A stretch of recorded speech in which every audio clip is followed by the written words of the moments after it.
On today's live daily news, a fatal crash near Big Lake, how the Cinch Roping Fiesta turned out, and TxDOT is proposing major changes to FM 2288 out toward Grape Creek. Plus, Joe Hyde and Dr. Bobby Roger discuss the end of time. All that and more. I'm Yantis Green, and this is Live.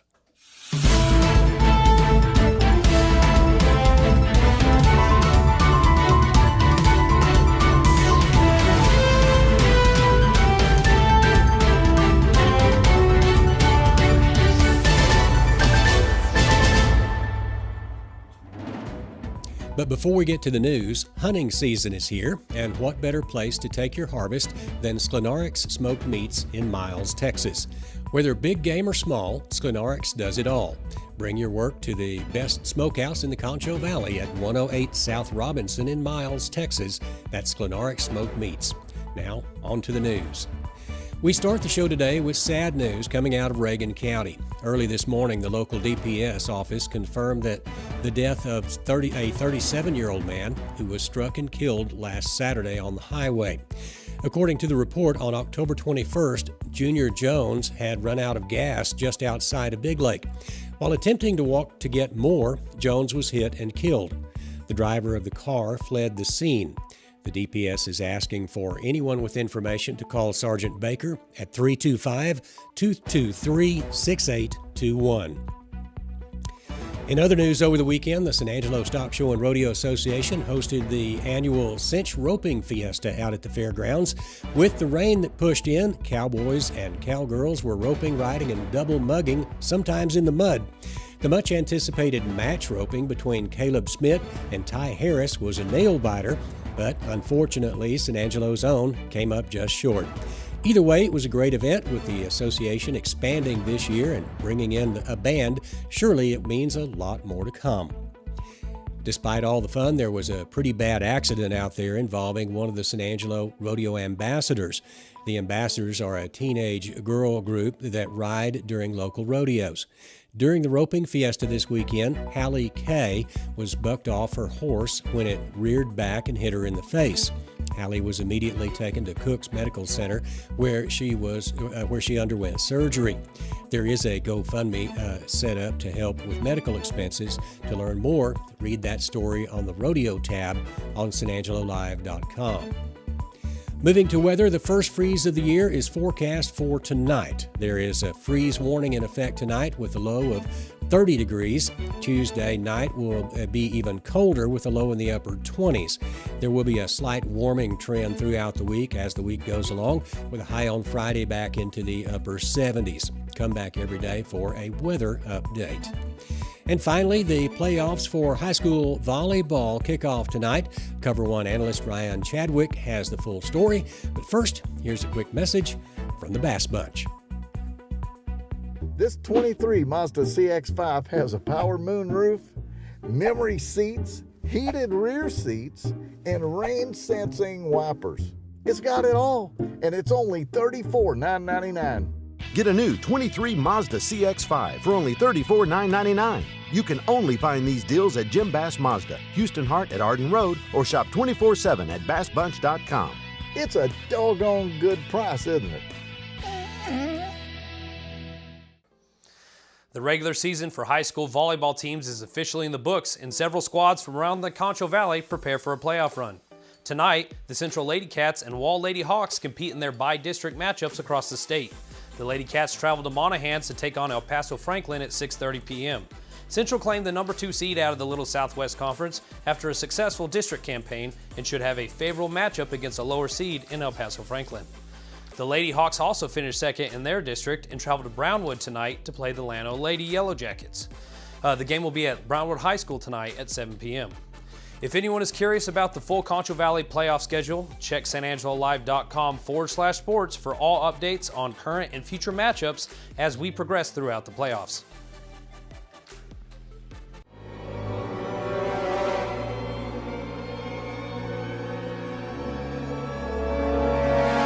Ew, that's so gross. Right now, get 15% off carpet cleaning from Carpet Tech. Well, welcome back. I'm Joe Hyde, and I'm joined today with a very special guest. We're going to talk about something that you're probably never going to see on any of the mainstream news channels. We're going to talk about the current events that are happening in Israel and with the Hamas and Gaza Strip, basically the Middle Eastern war, in context with biblical prophecy. And so I put the word out a couple days ago with all the preachers I know, and I said, I want to know who is the smartest guy who knows more about the book of Revelation, Ezekiel, Daniel, all those things in the Bible that we've heard about going on. Who is the smartest guy in San Angelo about Bible prophecy? And universally they said, Mr. or the Reverend, is it the Reverend or is it Pastor? Pastor Bobby Roger. He's a Baptist pastor up at Calvary Baptist Church, which is at 24th and Armstrong. Yes, sir, on the corner. Up on the north side. And he actually wrote a book about it. So how lucky can we get? A guy who not only is for all his peers say is the smartest guy on the end times, but also he's written a book on it. But anyway, I just want to just kind of use you as my expert. You're my ecclesiastical expert. Well, let's just make sure that's in small letters. Small letters. But you've actually studied this very, very deeply. Yes, sir. And you know a lot about it. One of the things that, my generation grew up in the 70s and 80s, and we all read and saw the movie, The Late Great Planet Earth by Hal Lindsey. Yes, sir. And, just to give you a synopsis, The Late Great Planet Earth is about the end times and the final war, which is going to take place in Israel. And Hal Lindsey predicted that Gog and Magog Russia would come in from the north. He predicted Chinese into the battle. He predicted he didn't know where the United States was going in Bible. He didn't know where the United States stood. He didn't know where it was going to happen. But at the end of this big battle, then Jesus was going to come again into Israel and save us all. And we're going to have 1,000 years of peace. That's a quick summary. It's a quick summary of the biblical prophecy.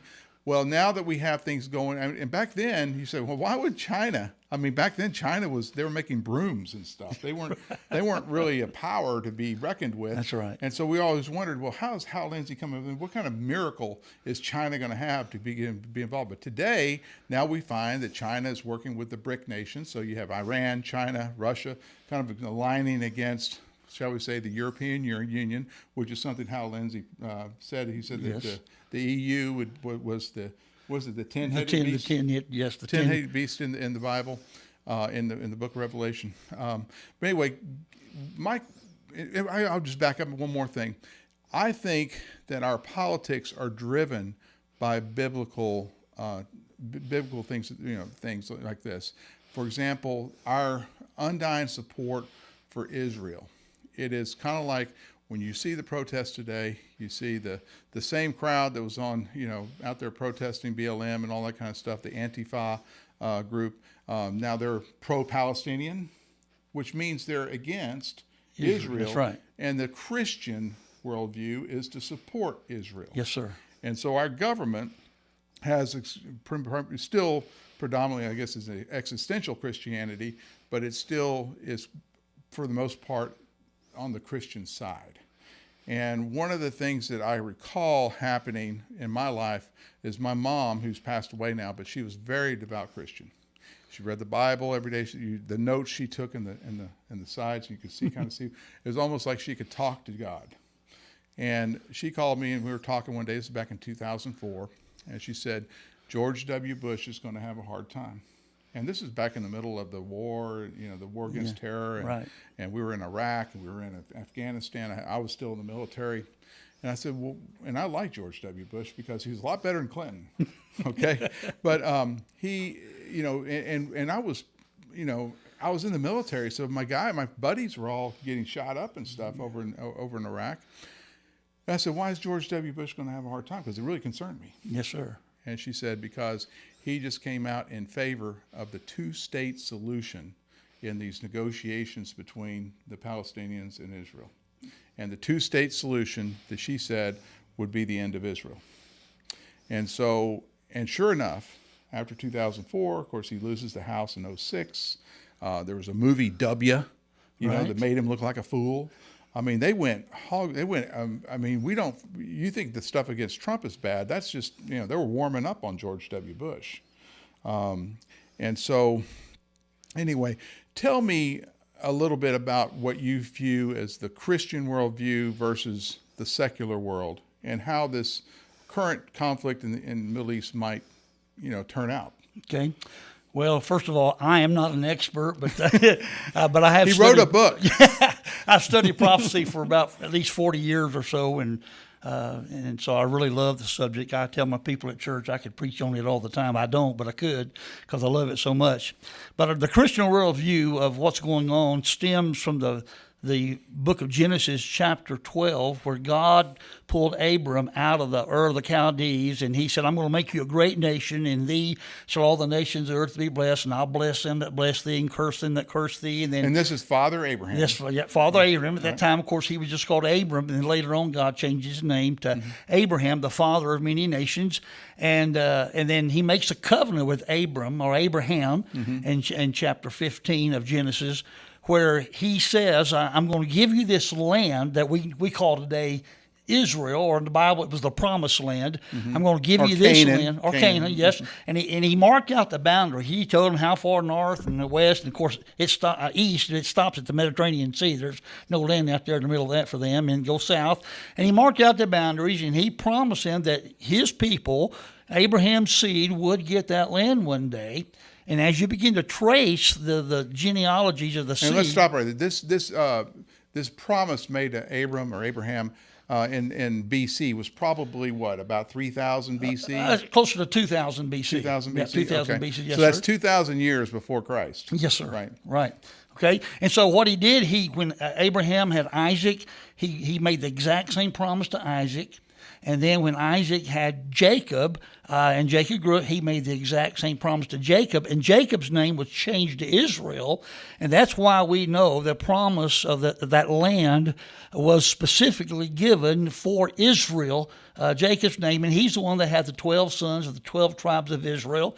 And so we know from Genesis that is the land that God has promised Abraham. And they haven't had all that land yet, but we do believe biblically from the Christian viewpoint that they're going to get that land God's promised. Now, I'm going to just do a little sidebar here. In the process of going from freedom to slavery in Egypt, back to getting the land under Moses in Exodus, God teaches the Israelites how to run a government. He teaches them how to get judges, how to run trials.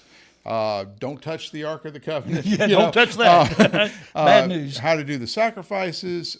He came down with a moral code, like a monotheistic moral code that today is even kind of like, I guess it's seeped into our natural law, which our founders of our Constitution believed in that. Absolutely. And so a lot of the concepts and precepts of Western government come from, I believe, how God taught the Israelites how to live. Yes, sir. A lot of that stems right from that, right from the biblical account. And, of course, the law of Moses that usually is centered around what God gave the Mosaic covenant there, centers around the coming of Christ. It all pointed forward to a day when all the prophecies of under the law in the Old Testament would be fulfilled in Christ, and they pointed to the day He would come. That they would. And they were disappointed when He came because He was riding a donkey into Jerusalem. That messed him up a little bit. Yeah, he didn't have a lot of flourishes and trumpets and all that kind of stuff. He was just a regular guy, kind of a poor guy, a carpenter. Yes. Right. Well, they were looking for the king, which He will one day come as the king you mentioned earlier is going to come, and the Gog and Magog thing there, and that big battle there at the end of that before the millennial kingdom. He's going to reign as king, but they missed the prophecies, like in Isaiah 53, that He was first of all going to be a suffering servant, and He would die on the cross and rise from the grave. It's okay because back then they didn't have printing presses or the internet, so it's hard to get when they write it. When one of those prophets wrote some books for the Old Testament, it didn't spread as fast as it would today. They didn't pass them out at the bookstores. No, they did not. Or you couldn't Google it. You certainly couldn't Google it. Yeah. So anyway, so we have the promise to the Israel people. There's 12 tribes. How many tribes are left, and who is controlling Israel today? Well, as far as the tribes, we know, even from the book of Revelation, that God's going to pull out 12,000 out of each tribe. Now, whether man can identify those 12 tribes is really not the issue. God's a pretty good record keeper, and since he knows all things, he knows where all the 12 tribes are. They've been scattered, but, Hal Lindsey talked about it, that they're going to be regathered to Israel, and in our generation, we've seen that take place. They're all heading back, Right. So apparently God knows what he's talking about. So 1948, the state of Israel was created Yes, sir. by the United Nations, and then we had, if you know the real history of it, the Palestinians, 20% of them are Israelites now. Or they're citizens of Israel. Right. The rest of them are on the West Bank and the Gaza Strip, and when they formed Israel, all the Israelites were had to figure out how to get back to Israel. No one helped them. No Arab country. Jews made up a big percentage of a lot of these Arab nations. They kicked them out. Yes, sir. So they had to go to Israel. They all went to Israel. But they wouldn't take any of the Palestinians. Right. So they were stuck there, kind of like they ghettoized that whole anyone who didn't join the Jewish state or they had nowhere else to go. Right. Other than on the West Bank or the Gaza Strip. Right. So there's a lot of when they say about when the left, the ideological left, talks about Palestine and how terrible it was. Well, everyone's treating them bad. Right. Not just Israel wants to survive, and those guys don't want them to survive, and the Arab countries won't take them. Yeah. And you see it today because Egypt will not allow the Gaza Strip inhabitants to even form refugee camps in the Sinai Peninsula. Exactly. Well, there's an interesting verse in Psalm chapter 83, and I want to read it to you. I brought my Bible here. Okay. Psalm 83, and if you study prophecy, they call it the Psalm 83 war. Right. But Psalm 83 is a picture of those Arab nations that surround Israel today. I mean, they're all present. In fact, it even mentions Gaza there. That's that Gaza Strip. That's there where Hamas is. But it says, here's what they say. They said, come, let us cut Israel off from being a nation, that the name of Israel may be no more in remembrance.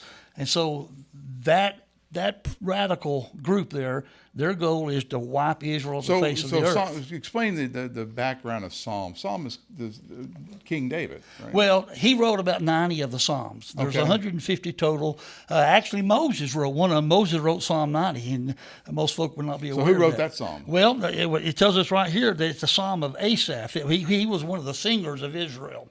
So he wrote this. And some of the psalms are prophetic. You've got several, they call them messianic psalms, like Psalm 22, where it starts out with the words Jesus proclaimed from the cross, my God, why hast thou forsaken me?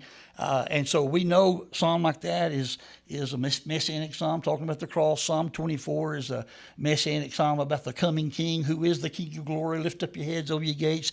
So some of the psalms, even though they do have an immediate fulfillment in that era, in that time, they are prophetic. So in your interpretation, would you say that psalm is mentioning a pre-war to the big war? Yes, sir. That's what you're thinking Exactly. it is? Yes, so this sir. is not the big war. This is not the Ezekiel 38-39 war, but it is a prelude, Okay. possibly. And maybe what's going on right now might not be it, but it does talk about that. And you read that and you go to Amos 1 and 2, you discover that one of the things that's going to happen, fire is going to come down and pretty much devour Gaza. It's going to be quite interesting to see what takes place in the days ahead. That sounds like a nuclear weapon. Well, yeah, however that happens, it could be. But we'll just have to wait and see on that one. But it's coming. And one of the things that a lot of people may not be aware of, the Bible talks about in Matthew 24 about the coming of the Lord will be like it were in the days of Noah. And we talk about, the different things about Noah. But one of the things about the days of Noah, there's an interesting phrase in Genesis chapter 6, talking about the days of Noah, and here's what it says. It says, the earth also was corrupt, talking about the days before Noah. The earth was also corrupt before God, and the earth was filled with violence. The Hebrew word for violence is Hamas. Oh, really? And that, well, we know what's the violence of those right. people. And that's the days of Noah. It was filled with Hamas, filled with violence. And, after the October 7th attack, we certainly would be able to identify with violence. that with violence. Right. So why is it that Christians are?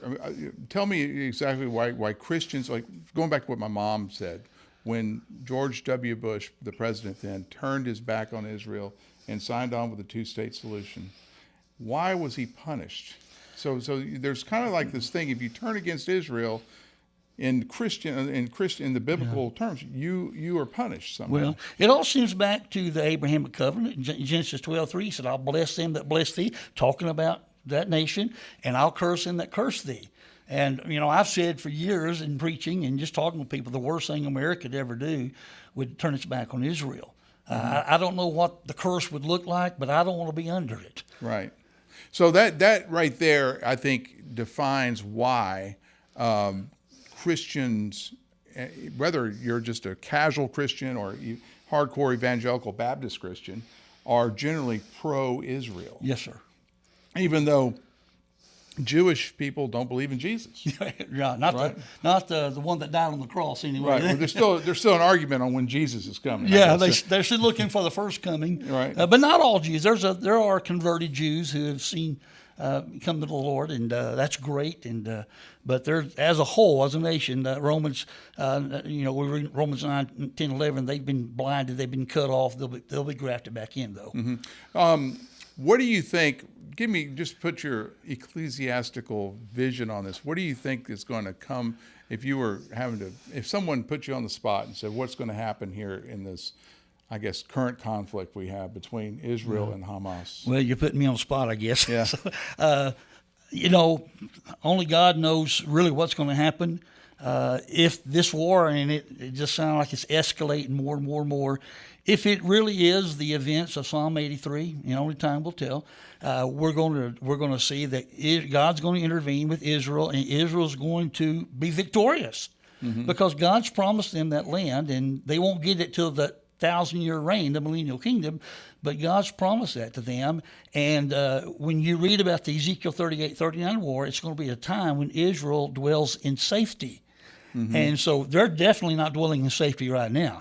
And so I can, in my sanctified imagination, I can see somewhere down the line this escalating, and then miraculously intervention like it was in the 6-day war, and through Israel, how God intervenes and protects them miraculously, is that they're going to achieve a sort of a peace where they can dwell safely. Right.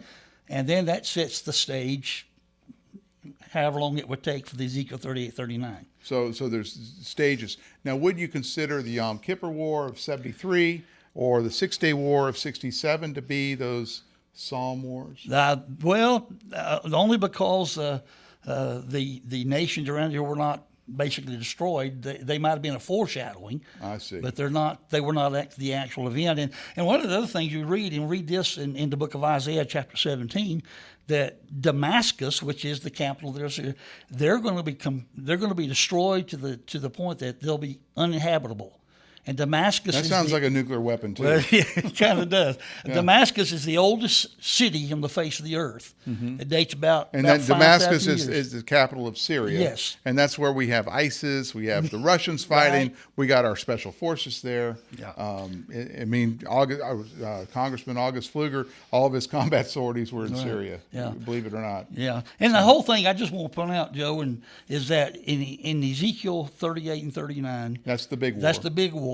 There's one purpose of the whole thing. In fact, this phrase is found, I believe it's 78 times in through the prophets. Then the people shall know that I am the Lord. But 58 of those times, there's 72 times, and 58 of those times, it's found in the book of Ezekiel.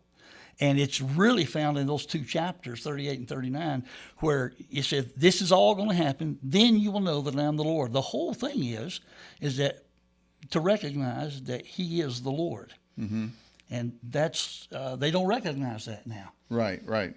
The book is The 4 Second Comings of Jesus, as seen in Revelation. It's written by our own Pastor Bobby Roger, pastor of the Calvary Baptist Church here. 4 comings of Jesus. I've only heard of 2. I just chose that title because it's pretty catchy, I think. And people look at this, what are you talking about? There's no 4 second comings. Right. But if you study the book of Revelation, beginning in chapter 6, there are 7 seals that are opened up. And I think in chapter 12, you got the 7 trumpets that are sounded. Then chapter 14, 15, you've got the 7 bowls of wrath. And so many people teach and preach as consecutive, 1 through 7s, 8 through all these 16. things have to happen. These 21 things or whatever have to happen, and you're saying that they all happen simultaneously. Well, when you read the end of the seals, and I've got a chapter in it's called Second Coming Language. Mm-hmm. The end of the seals, there's a picture of the second coming. The end of the trumpets, there's a picture of the second coming. Mm-hmm. And the end of the bowls of wrath, there's a second coming. And then Revelation 19 actual tells about the coming. So each one of them culminates in the second coming. Now, really, how many second comings can there be? Only one. Right. But right. So what I believe John does, he tells the story 4 times. Gotcha. And it ends the same way 4 times. One of the things that got me looking at this is that the language is so similar. You've got this massive earthquake that flattens everything, and then later on you've got a massive earthquake that flattens everything. They can only be flattened once. Right. And so I begin to compare all these passages, and I discover, wait a minute, they're all talking about the same thing. For instance, the sixth trumpet and the 6th vial talk about the kings of the east and the Euphrates River. Mm-hmm. Well, that can only happen once. And please understand the Euphrates River is in modern-day Iraq. Yeah, exactly. Right? He's right over there. So, well, Bobby Rogers, thank you for coming on. And it's just Roger. Roger, like, just one. Like Jolly Roger. That's right. I'm singular, not plural. Yeah. And he's at Calvary Baptist Church if you want to go see him preach any Sunday. Any Sunday. We're there. We have free parking, let me tell you. Free parking on the north side. Yeah. And we just simply tell people Jesus loves them enough to die on the cross for their sins, rose from the dead, and we worship him, and we try to just lead people to the Lord, and it's the best way to live. Yes, sir. Well, thank you for coming on our show. Thank you for letting me be here. I'm Joe Hyde. This is Bobby Roger, the pastor of Calvary Baptist Church, the premier end times expert in San Angelo, according to his peers. We'll go back to the studio to you guys. When it comes to unique pieces you can't find anywhere else, Kano's Diamonds and Coins is your one-stop shop. With over 24 years in the diamond and coin industry, Kano's Diamonds and Coins is West Texas's choice for diamonds, jewelry, coins, silver, and gold. Owner Bill Kano stands by his work and offers free consultations, including estate jewelry. Don't just trust anyone with your valuables. Come see the staff at Kano's at 1016 West Beauregard in San Angelo. And that's it for news, weather, and sports. Stay warm out there. For the San Angelo Live team, I'm Yantis Green.